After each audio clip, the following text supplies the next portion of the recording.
রে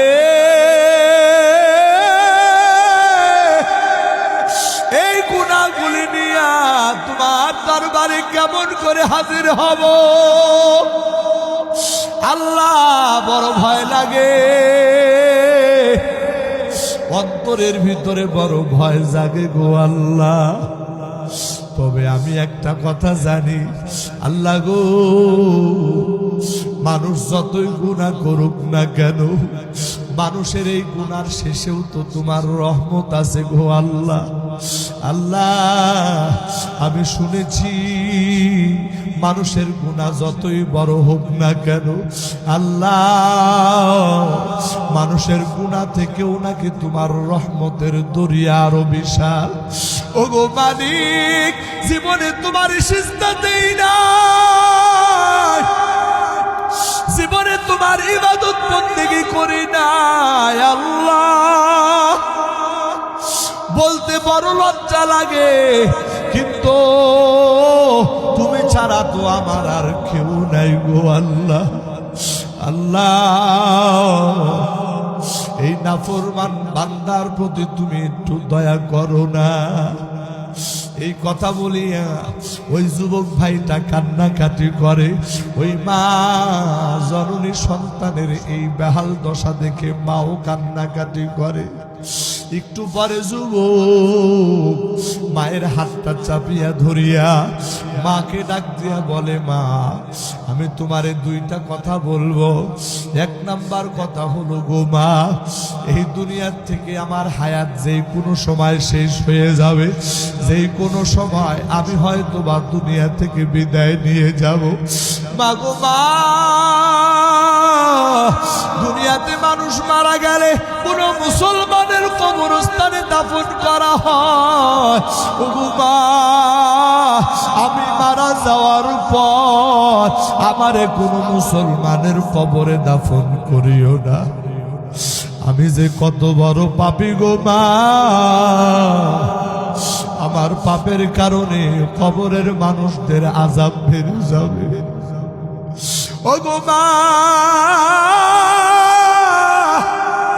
তোমারে দুইটা ওসিয়ত কইরা যায়। এক নাম্বার ওসিয়ত, আমার মৃত্যুর পরে তুমি আমারে মুসলমানদের কবরে দাফন করবা না। দুই নাম্বার ওসিয়ত, ও মা, এই দুনিয়ার সব থেকে নিকৃষ্ট প্রাণী হলো কুকুর। যদি কুকুর মারা যায়, ওই কুকুরের গলা মানুষ রশি লাগাইয়া ওই কুকুরে টানতে টানতে যেমন ময়লার ডাস্টবিনের ভিতরে ফালায় দিয়ে আসে। ও গো মা,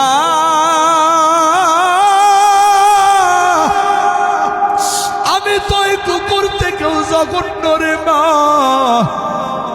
ওই নিকৃষ্ট প্রাণী থেকেও আমি আরো জঘন্য গো মা।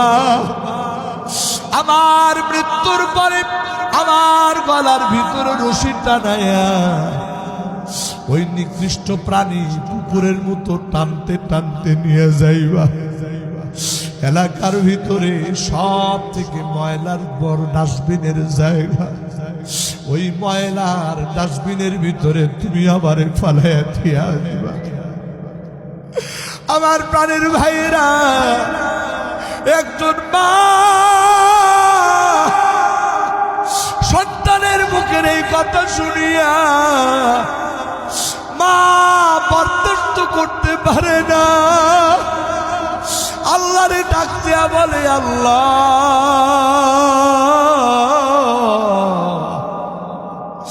আমি মা হইয়া এই দুঃখ আমি কেমন করে সহ্য করব গো আল্লাহ। আল্লাহ আমি আর সইতে পারতেছি না গো বাবু। এই ঘটনার পরে কিছুক্ষণ পরে ওই যুবক সন্তানটা দুনিয়া থেকে বিদায় হয়ে যায়। এবার মা পাগল পারা হইয়া আবার হাসান বস্তির দরবারে চলে আসছে। হুজুর গো, যেই সন্তানের তওবা পড়ানোর জন্য আসছিলাম, আমার সন্তান আর দুনিয়াতে বেঁচে নাই, দুনিয়া থেকে বিদায় হয়ে গেছে।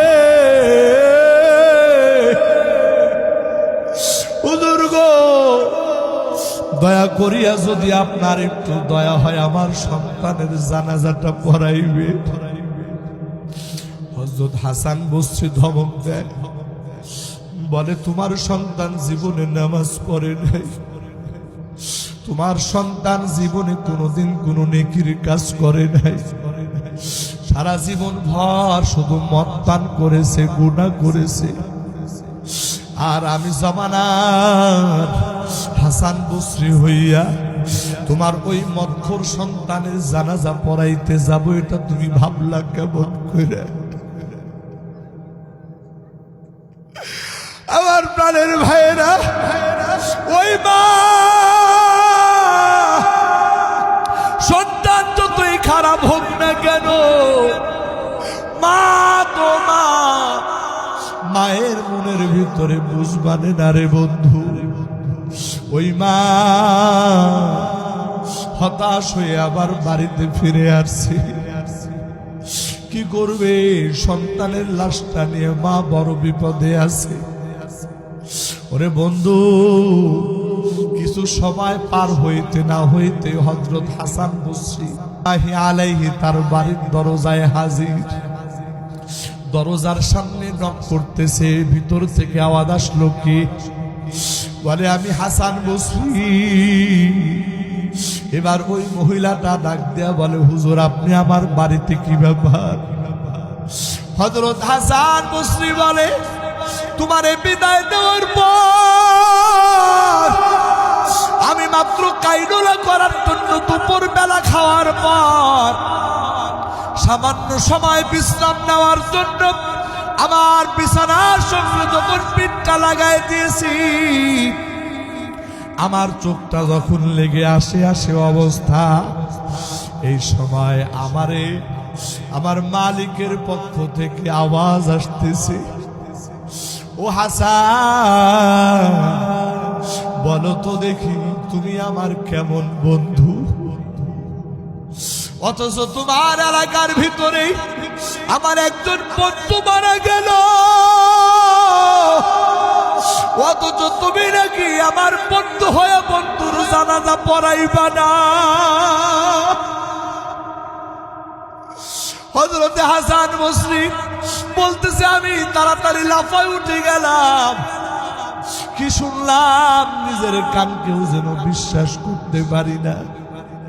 হঠাৎ করে মনে হইল তোমার সন্তানটা তো দুনিয়া থেকে বিদায় হয়ে গেছে। আরে আমার আর বুঝতে বাকি নাই আমার আল্লাহ কোন বন্ধুর কথা বলছে। হয়তোবা তোমার সন্তান এমন ভাবে তওবা করেছে, ওই তওবা আমার আল্লাহর দরবারে এমন কবুল হয়ে গেছে, যেই কারণে আমার আল্লাহ গুনাহগারের দফতর থেকে তোমার সন্তানের নাম কাটিয়া আমার আল্লাহর বন্ধুদের কাতারে তোমার সন্তানের নাম উঠায় ফেলেছে। আল্লাহু আকবার, আল্লাহ।